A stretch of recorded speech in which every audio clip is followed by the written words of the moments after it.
श्री राम जी ने बाली को छिपकर क्यों मारा?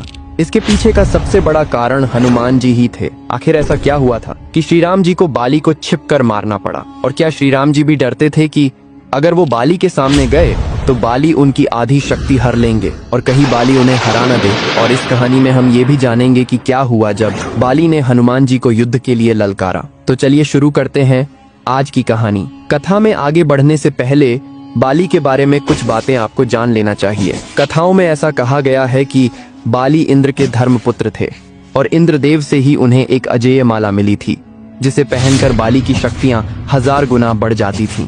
इन शक्तियों से बाली ने बहुत सी लड़ाई लड़ी और सभी में उसको विजय हासिल हुई। इसके बाद बाली ने ब्रह्मा जी की तपस्या की, जिससे खुश होकर ब्रह्मा जी ने उन्हें वरदान दिया कि वो जिससे भी लड़ाई करेंगे तो उसके शत्रु की आधी शक्तियां बाली में आ जाएंगी। इस वरदान के बाद तो बाली ने राक्षसों को अपने सामने टिकने ही नहीं दिया और हजारों राक्षसों का उन्होंने वध किया। एक ओर जहां बाली अपने पराक्रम से अपनी शक्तियों का डंका बजा रहे थे, वहीं दूसरी ओर रावण भी उसी समय असीम शक्तियों का मालिक बन चुका था और तीनों लोगों में तबाही मचा रहा था। रावण का सामना उस समय कोई नहीं कर पा रहा था। रावण को अपनी शक्तियों पर बहुत घमंड था। उसको लगता था कि उसके सामने कोई नहीं टिक सकता। जब रावण को बाली के बारे में पता चला तो वो रावण अपनी शक्तियों के अहंकार में बाली से लड़ने किष्किंधा चला गया।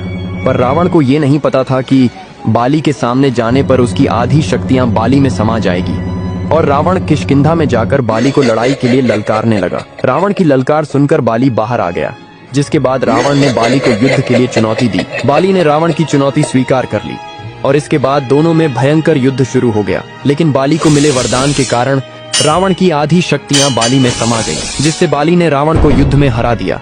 इसके बाद बाली ने रावण को अपना बंदी बना लिया। रावण से जीतने के बाद बाली को अपनी शक्तियों पर बहुत ज्यादा घमंड हो गया था और अपनी ताकत दिखाने के लिए रोज रावण को अपनी बगल में लेकर घूमने जाने लगा। इसके बाद रावण ने बाली से माफी मांगी और दोनों के बीच मित्रता हो गई। लेकिन इसके बाद बाली का घमंड आसमान छूने लगा। एक दिन बाली अपनी शक्ति के घमंड में चूर जंगलों में घूम रहा था और पेड़ पत्थरों को उखाड़ उखाड़ कर फेंक रहा था। उसी जंगल में हनुमान जी श्री राम जी का जप कर रहे थे। जब बाली हनुमान जी के पास पहुंचे तो उन्होंने हनुमान जी से कहा कि क्या पूरे दिन राम नाम जपता है? राम नाम को छोड़कर अपने राजा बाली का जप करो। हनुमान जी ये सुनकर मंद मंद मुस्कुराए और वापस अपनी भक्ति में लीन हो गए। ये देखकर बाली को बहुत गुस्सा आया। बाली ने हनुमान जी से कहा कि मैं तुम्हारे राम से ज्यादा शक्तिशाली हूँ और कहा कि अगर तुम्हारे राम मेरे सामने आ जाए तो मैं उन्हें भी हरा सकता हूँ। जब तक बात खुद पर थी तब तक हनुमान जी ने कुछ नहीं कहा, लेकिन जब बात उनके प्रभु पर आई तो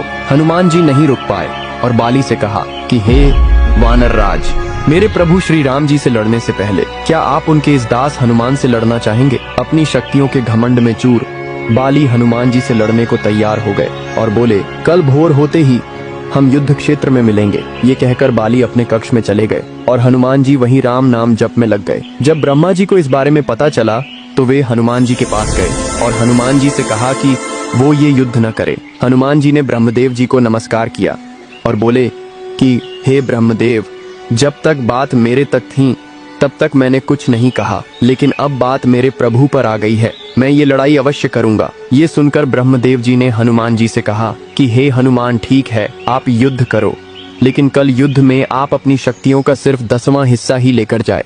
बाकी शक्तियां श्री राम जी के चरणों में छोड़ जाएं और युद्ध के बाद वो शक्तियां आप वापस ले लेना। हनुमान जी ने ब्रह्मदेव जी की बात मान ली और अगले दिन युद्ध में अपनी शक्तियों का सिर्फ 10% हिस्सा ही वो अपने साथ लेकर गए। बाली ने सोचा कि हनुमान एक छोटा सा वानर मात्र है, इसे तो मैं इसकी बिना शक्तियां लिए ही हरा दूंगा। और दोनों के बीच युद्ध छिड़ गया। हनुमान जी जब लड़ाई में विजयी होने लगे तो बाली ने हनुमान जी की आधी शक्तियां लेने का आह्वान किया और जैसे ही हनुमान जी की शक्तियां बाली में जाने लगी तो बाली का शरीर धीरे धीरे विशालकाय होने लगा। बाली समझ नहीं पा रहा था कि ये क्या हो रहा है। बाली का शरीर फटने को हो रहा था। बाली को ऐसा लग रहा था मानो उसके शरीर के अंदर ज्वालामुखी फटने वाला हो। और अभी तो बाली ने हनुमान जी की शक्तियां लेना बस शुरू ही किया था, जिसे वो झेल नहीं पा रहा था। बाली बेहोश होने ही वाला था कि तभी ब्रह्मदेव जी बाली के सामने आए और बोले कि बाली, अगर अपनी जान बचाना चाहते हो तो हनुमान जी की नजरों से बहुत दूर चले जाओ। ये सुनकर बाली वहां से भागने लगा। जैसे जैसे बाली हनुमान जी से दूर जा रहा था वैसे वैसे उसका शरीर ठीक होने लगा और जब वो हनुमान जी से बहुत दूर चला गया तो बाली ने ब्रह्मा जी से इसका कारण पूछा। ब्रह्मदेव जी ने बताया कि हनुमान जी की शक्तियां असीमित और अपार हैं। उन शक्तियों को सिर्फ हनुमान जी ही संभाल सकते हैं और मेरे कहने पर हनुमान जी इस युद्ध में अपनी शक्तियों का सिर्फ 10वां हिस्सा ही लेकर आए थे और उन शक्तियों के अंश मात्र से ही तुम्हारा ये हाल हो गया।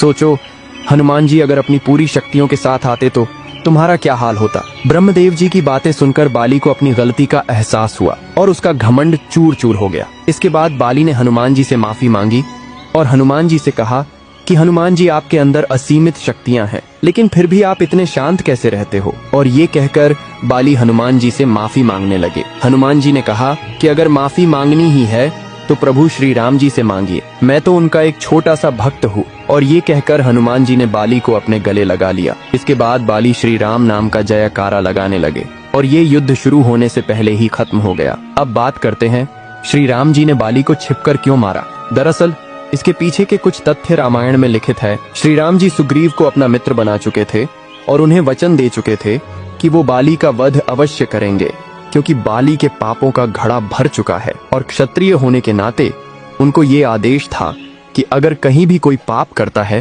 तो पापियों को दंड अवश्य दिया जाए। बाली ने सुग्रीव को अपने राज्य से निकालकर सुग्रीव की पत्नी रोमा पर जबरन अपना हक जमा लिया था, जिसकी सजा सिर्फ मृत्यु थी और क्षत्रिय होने के नाते वो दंड श्री राम जी कैसे भी दे सकते थे। हालांकि दंड देने से पहले श्री राम जी ने सुग्रीव को बाली के पास एक आखिरी मौका देने के लिए भेजा भी था, लेकिन उसे बाली ने ठुकरा दिया था। श्री राम जी के कुल में एक प्रथा ये भी कि जब कोई जानवर पागल हो जाता है और मरने मारने पर उतारू हो जाता है तो उसका शिकार करना अनिवार्य हो जाता है। और बाली भी वानर प्रजाति से था जो सुग्रीव को मारने जा रहा था, इसलिए श्री राम जी ने बाली का शिकार किया और शिकार तो छुपकर ही किया जाता है। अब बात करते हैं आखिरी तथ्य की। अगर श्री राम जी बाली के सामने आ जाते तो बाली को मिले वरदान के अनुसार बाली श्री राम जी की शक्तियों को अपने अंदर लेने का प्रयास करते। और जैसा कि आप सब जानते हैं कि श्री राम जी के भक्त हनुमान जी की क्षण भर शक्तियों से बाली का शरीर फटने को हो गया था, तो श्री राम जी तो स्वयं नारायण भगवान थे और अगर ऐसा होता तो बाली उसी वक्त मर जाता। ब्रह्मा जी के वरदान की लाज रखने के लिए श्री राम जी ने बाली को छिप कर मारा था। तो बोलो जय श्री राम। और अगर आज की कहानी आपको अच्छी लगी हो तो लाइक, सब्सक्राइब और कमेंट जरूर करें।